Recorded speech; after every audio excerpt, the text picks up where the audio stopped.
안녕하세요. 유상민 목사입니다. 요즘 줌 사용에 문제가 좀 있었습니다. 우리는 줌에서 새벽 예배를 드리고 매일 성경 읽기를 하고 가끔 신방도 하고 수요 모임도 줌으로 모입니다. 이런저런 소그룹 모임도 하고 교회 말고 다른 모임도 줌으로 많이 모이고 있습니다. 이 줌의 장점은 뭐니 해도 실시간으로 소통하면서 모든 순서를 진행할 수 있다는 것입니다. 서로 질문을 주고받을 수도 있고 특별한 장비를 갖추지 않아도 여러 화면과 기기를 공유할 수 있습니다. 그래서 성경 공부 모임을 인도하기에도 이 줌이 참 좋습니다. 줌의 기능 중에 실시간 녹화 기능이 있는데 그 기능도 좋습니다. 모임 전체를 통으로 녹화할 수도 있고 필요한 부분만 녹화할 수도 있습니다. 녹화한 파일을 유튜브나 다른 SNS에 올리기도 어렵지 않습니다. 스마트폰으로도 줌에 연결할 수 있으니까 이동 중에도 모임에 참여할 수 있습니다. 이렇게 좋은 게 어디 또 있을까요? 코로나로 힘든 시기에도 그나마 교회가 지탱할 수 있었던 여러 원인들이 있었겠지만은 그 중에 이 줌이 차지하는 비중도 적지 않을 것 같습니다. 적어도 우리 교회는 그런 것 같습니다.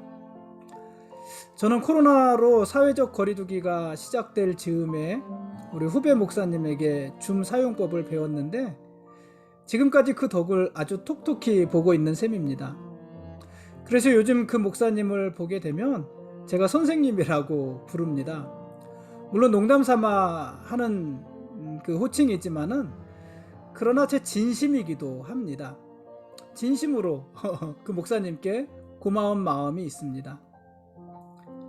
그런데 요 며칠 줌이 제대로 작동하지 않았습니다. 몇 가지 이유는 있는데요. 어쨌든 녹화가 잘 되지 않았습니다. 새벽 예배 녹화가 이틀 연속 되지 않았고 그래서 교회 밴드에 새벽 예배 영상을 올리지 못했습니다. 설교 텍스트만 올렸습니다. 제가 사용하는 노트북의 문제인지 아니면은 제가 작동에 실수를 한 것인지 아니면은 제가 생각하는 다른 문제들이 있었던 것인지는 뭐 정확히 모르겠습니다만은 몇 번 테스트를 했고 지금은 별 문제 없이 잘 돌아갑니다. 그래서 다행입니다. 어제 오늘 새롭게 이 줌을 테스트하면서 하나님과의 소통에는 문제가 없는지 하나님과의 소통은 잘 되고 있는지를 생각했습니다.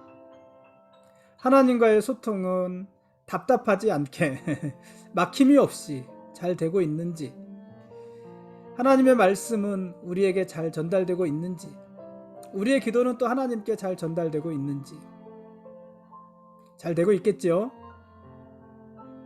오늘 말씀 보시겠습니다.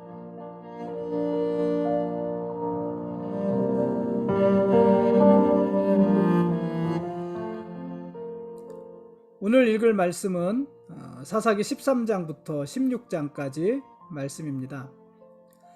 이스라엘 백성이 다시 악을 행하고 하나님께서 이스라엘을 40년 동안 블레셋의 손에 넘겨주십니다. 지금까지 이스라엘이 이방인의 손에 넘겨져서 고통당하던 기간은 짧으면 7년, 길어야 20년 정도였습니다.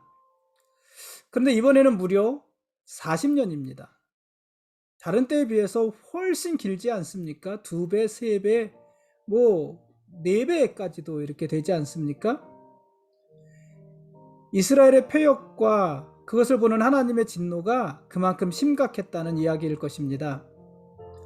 그런데 특이한 것은 이스라엘이 블레셋의 지배를 받으며 40년간 고통을 당하지만 그런데 이스라엘이 더 이상 하나님께 부르짖었다, 기도했다, 회개했다 이런 이야기가 나오지 않는다는 것입니다.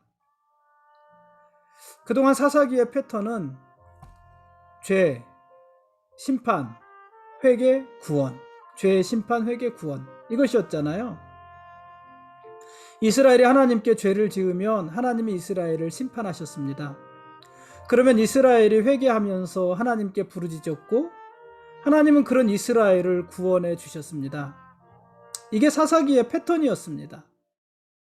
그런데 오늘 우리가 읽을 말씀에서는 그 패턴이 깨어진 것입니다. 뭐 좋은 의미로 깨어진 것이 아니고, 그래서 좋은 의미로 그 패턴이 깨어진다는 건 어떤 거라고 그랬어요? 이스라엘이 하나님의 심판이 임하기 전에 돌이키고 회개하고 하나님 앞에 나오는 것이라고 그랬잖아요. 그런 좋은 의미에서 패턴이 깨진 것이 아니라 잘못된 방향으로 그 패턴이 깨집니다. 이스라엘이 죄를 짓고 하나님이 그 죄에 대해 심판하셨습니다.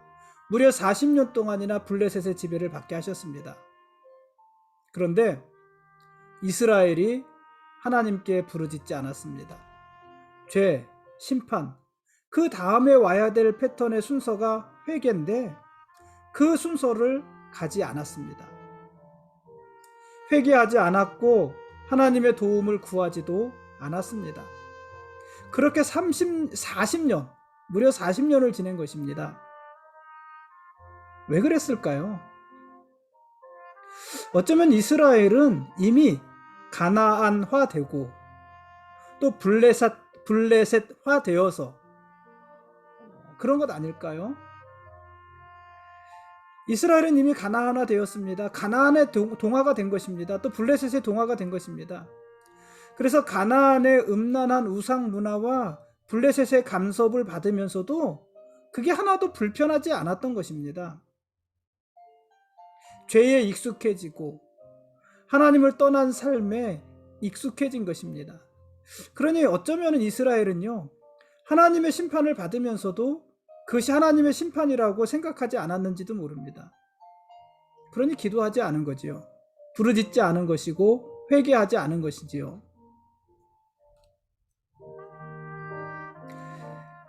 저는 요즘 이런 고민이 있습니다. 지난 1년 3개월 동안 코로나로 사회적 거리두기가 아주 강력하게 시행이 됐고 그 기준으로 교회의 모임이 제한되었잖아요. 그런 상황에 대응해서 교회는 온라인 예배를 시도했고 대부분 교우들이 지난 1년 3개월 동안 집에서 예배를 드렸습니다. 처음에는 그게 너무 어색했고 주일날 교회에 오지 못하고 집에서 예배를 드린다는 것이 불안하기도 하고 불편하기도 하고 그렇지 않았습니까? 그런데 언제부턴가 그게 익숙해졌어요. 주일날 교회 오는 대신 집에서 예배 드리는 것에 익숙해졌어요. 그게 편안해졌어요. 그게 원래 우리의 모습인 것처럼 그렇게 느껴지기 시작했습니다. 집에서 드리는 예배가 불안하고 불편한 것이 아니라 편안한 것이 됐습니다. 그래서 이제는 주일날 교회에 나오라고 할까봐 살짝 긴장이 되기도 합니다. 그렇지 않습니까? 그런데 여러분, 코로나는요, 결국 극복되지 않겠습니까?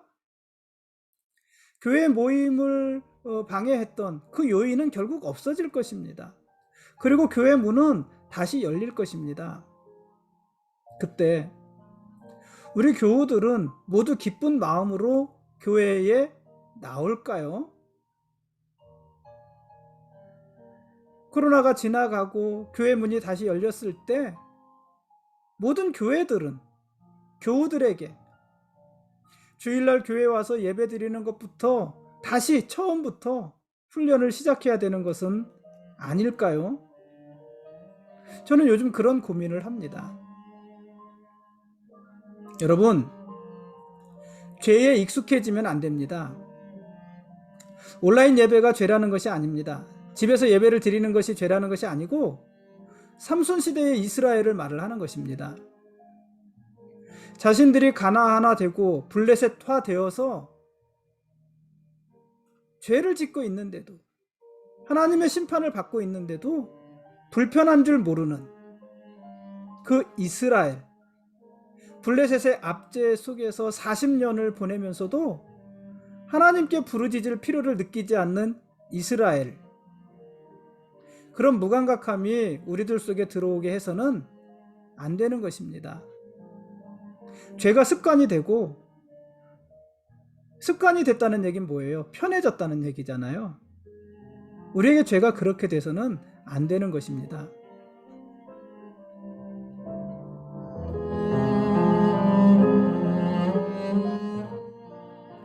단지파. 단지파는 위치가 어디예요? 요단강이 있고 요단강 동쪽과 서쪽으로 이스라엘 지파가 나누어져 있었잖아요. 요단강 동쪽에는 르우벤 지파, 갓 지파, 므낫세 반 지파가 있었고, 요단강 서쪽에는 제일 아래 유다 지파, 그 유다 지파 안에 시므온 지파가 있었어요. 유다 지파가 있었고, 그 위에 에브라임 지파가 있었고, 그 유다 지파와 에브라임 지파 사이에 베냐민 지파가 있었고, 그 옆에 단 지파예요. 그러니까 이 단 지파는 어디냐면은 이 이스라엘 가나안 땅 제일 서쪽 끝이니까는 지중해 바닷가예요. 바닷가. 지중해를 낀 그 옆에 단 지파인데, 이 해안가에 있는 그 이방 민족, 전쟁에 능한 민족, 그들이 누구예요? 그들이 블레셋이잖아요. 그래서 블레셋과 경계를 하고 있는 지파가 이 단 지파입니다. 근데 지금 이스라엘이 블레셋으로부터 40년 동안 고난을 당하고 있는 거니까는 이제 사사가 어디에서 나올 차례냐면 단 지파에서 나올 차례 아니겠습니까? 물론 그냥 제가 풀어서 말을 하면 그렇다는 것입니다. 그 단 지파에 마노아라는 사람이 있었습니다. 근데 이 마노아의 아내는 임신하지 못했습니다.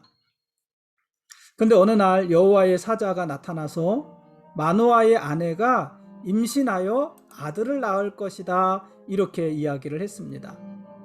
그 아들이 바로 삼손입니다. 이 마노아의 부인이 낳을 아들, 그 아들은 날 때부터 나시린으로 구별될 것이고 장차 블레셋의 손에서 이스라엘을 구원하기 시작할 사람입니다. 그게 천사의 말이에요. 그래서 여호와의 사자는 마노아의 아내에게 포도주와 독주를 마시지 말며 어떤 부정한 것도 먹지 말라고 합니다.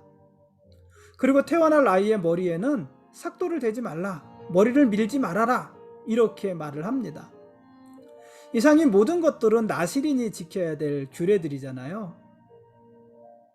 그러니까 이 삼손은요, 출생부터가 참 특별합니다. 그렇죠? 태어날 때부터 나시린으로 구별됐을 뿐만 아니라 그의 출생이 하나님의 사자로부터 예언되었잖아요.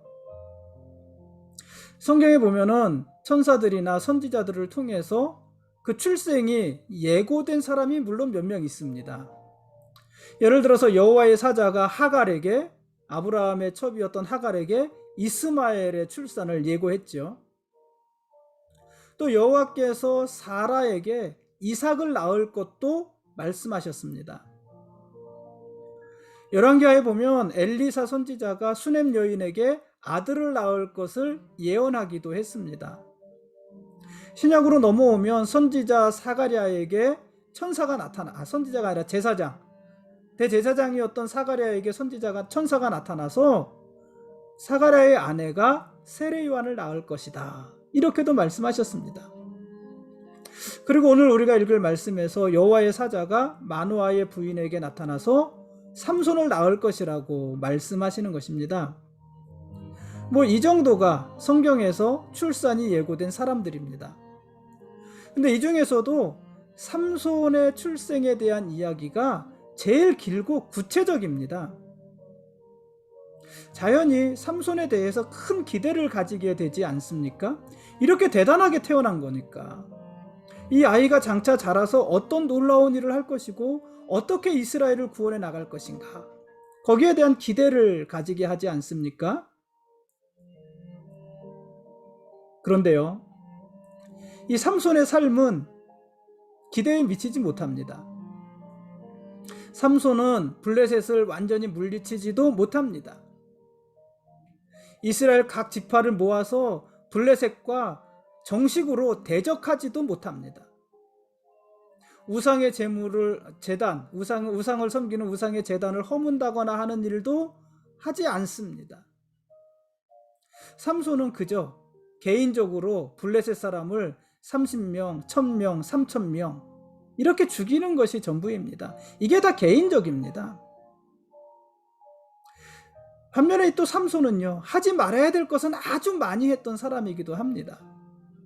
삼손은 이방인이었던 블레셋 여자, 지금 블레셋으로부터 고통당하고 있는데 블레셋 여자와 결혼을 합니다. 삼손은 나스린이었던 삼손은 죽은 사자의 몸에서 꿀을 취해서 자기도 먹고 부모도 먹게 했습니다. 삼손은 결혼식장에서 그 하객들과 내기를 하는데 그 내기에서 진 후 그들에게 줄 겉옷을 마련하기 위해서 무고한 블레셋 사람 30명을 죽입니다. 삼손은요, 기생 드릴라와 사랑에 빠집니다. 낭만적입니까? 그리고 그 드릴라에 의해서요, 머리가 밀리고 블레셋 사람에게 잡혀서 두 눈이 뽑힙니다. 참 허무하고 안타까운 모습입니다. 그 출생이 그렇게 대단했는데 그의 삶은 이렇게 안타깝습니다. 삼손은요, 사사로 20년을 보냅니다. 20년 동안 이스라엘의 사사로 보내는데 그 20년 동안 이스라엘을 대표해서 한 일이 하나도 없어요. 사사로서 이스라엘 전체를 대변해서 한 일이 하나도 없어요. 삼손이 한 일은요, 다 개인적입니다. 그러니 삼손은 이스라엘을 블레셋의 손에서 완전히 해방시키지도 못합니다. 참 안타까운 일 아닙니까? 삼손의 최후는 더하지요. 여러분, 우리가 삼손이 어떻게 죽었는지를 알고 있잖아요. 그 모습을 장엄하다고 해야 할까요? 비참하고 초라하다고 해야 할까요?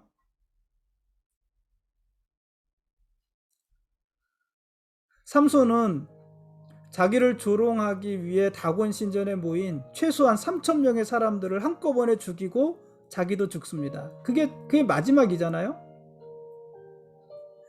그것이 개인적인 원수를 갚기 위한 선택이었는지 아니면 이스라엘을 구원하기 위한 선택이었는지 모호합니다.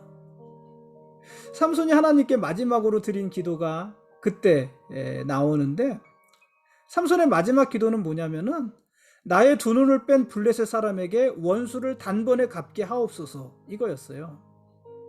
블레셋 사람들이 내 두 눈을 뽑았는데 이 원수를 내가 한꺼번에 갚게 해주십시오. 이게 마지막 기도예요.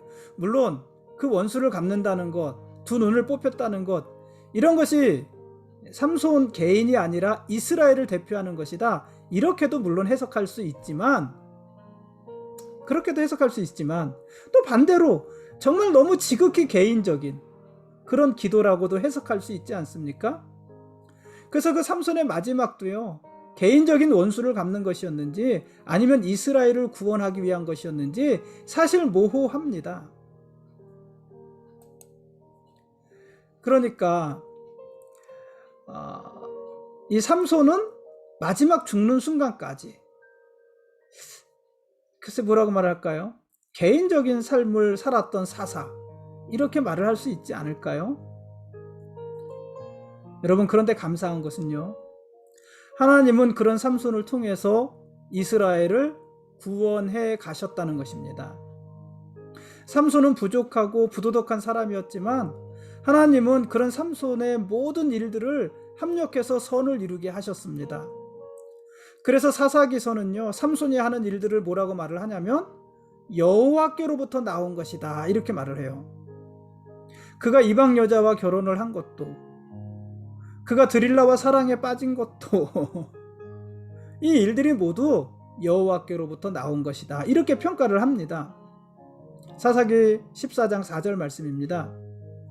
근데 이것은요, 삼손이 여호와를 위해서 그 모든 일을 계획하고 행했다, 이런 의미는 아니고 삼손이 하는 모든 일들을 하나님께서 선하게 인도하셨다, 이런 의미입니다.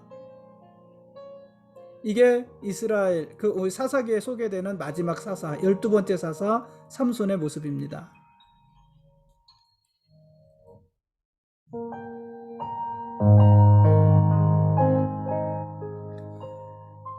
지금까지 사사기 13장부터 16장까지 말씀에 대한 길라잡이였습니다. 내일 읽을 말씀은 사사기 17장과 18장 말씀입니다. 삼손의 마지막 모습은 참 절망적이지 않습니까? 삼손은 기생 들릴라에게 마음을 빼앗겨서 머리가 밀리고 힘을 다 잃었습니다. 그리고 두 눈이 뽑혔습니다. 삼손은 노줄로 결박이 되어서 보통은 짐승들이 돌리는 맷돌을 돌렸습니다. 블레셋 사람들은 그런 삼손을 비웃고 조롱했습니다. 심지어 자기들이 섬기는 다곤 신전에 최소한 3,000명, 이 최소한 3,000명이란 얘기는 다곤 신전 안에 들어가지 못하고 그 지붕에 모였던 사람들을 말을 하는 거예요. 그 밖에 모였던 사람들, 그들이 3,000명이었다고 그랬으니까는 그들 외에 신전에 또 얼마나 많은 사람들이 있었겠어요. 어쨌든 최소한 3,000명이 되는 사람들이 모여서 삼손을 구경했습니다. 삼손을 구경하면서 삼손의 하나님을, 또 삼손과 그 하나님을 모욕했습니다. 이게 태어날 때부터 나실인으로 구별됐던 이스라엘의 사사 삼손의 모습입니다. 여러분, 그런데요, 이게 끝은 아니지요. 삼손이 그렇게 모욕을 당하는 그 순간에 어떤 일이 있었습니까? 삼손이 그렇게 모욕을 당하는 절망의 순간에 아무도 모르게 삼손의 머리는 다시 자라고 있었습니다. 그리고 삼손을 떠나셨던 하나님이 다시 삼손에게 임하셨습니다. 그리고 나서 삼손은 하나님께 기도한 후에 다곤 신전을 무너뜨리고 그곳에 모인 최소한의 3,000명이 되는 사람들과 그 안에 있는 사람들 그 모두와 함께 죽은 것입니다. 그것이 뭐 개인적인 원수를 갚는 일이었는지 아니면 사사로서 이스라엘을 위해 한 일이었는지 모르지만 아무튼 그 일로 인해서 블레셋은 큰 타격을 받았고 이스라엘은 큰 힘을 얻었을 것입니다.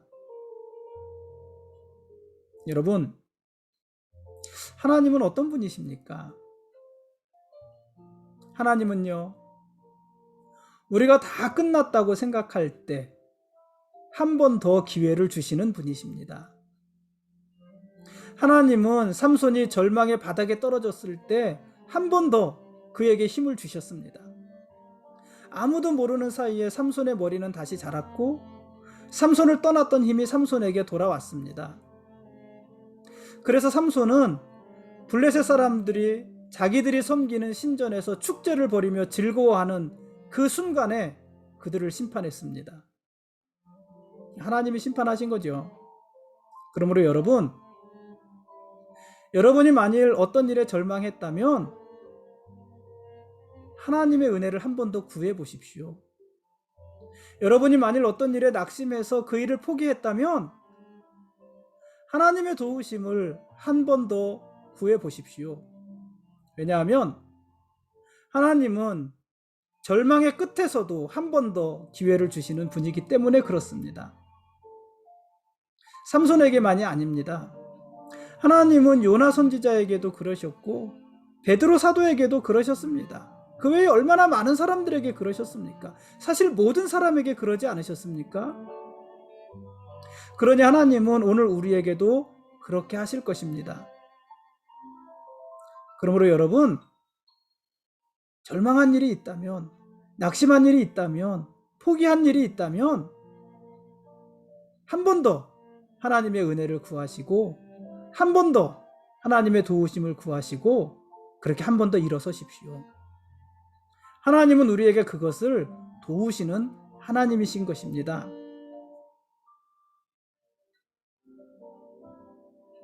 하나님께서 우리와 함께 하시고 우리가 하나님의 이름을 부르는 한 우리에게는요, 어떤 상황에서도 희망이 있는 것입니다. 마지막 한 수가 아직도 남아 있는 것입니다. 그러므로 여러분, 힘을 내십시오. 그리고 하나님 앞으로 나오십시오. 하나님께는 아직도 우리에게 주실 기회가 있습니다. 그걸 하나님이 아직도 가지고 계십니다. 하나님이 우리의 왕이십니다. 그리고 우리는 그분의 거룩한 백성들입니다. 오늘은 얘기가 조금 길었습니다. 감사합니다. 고맙습니다.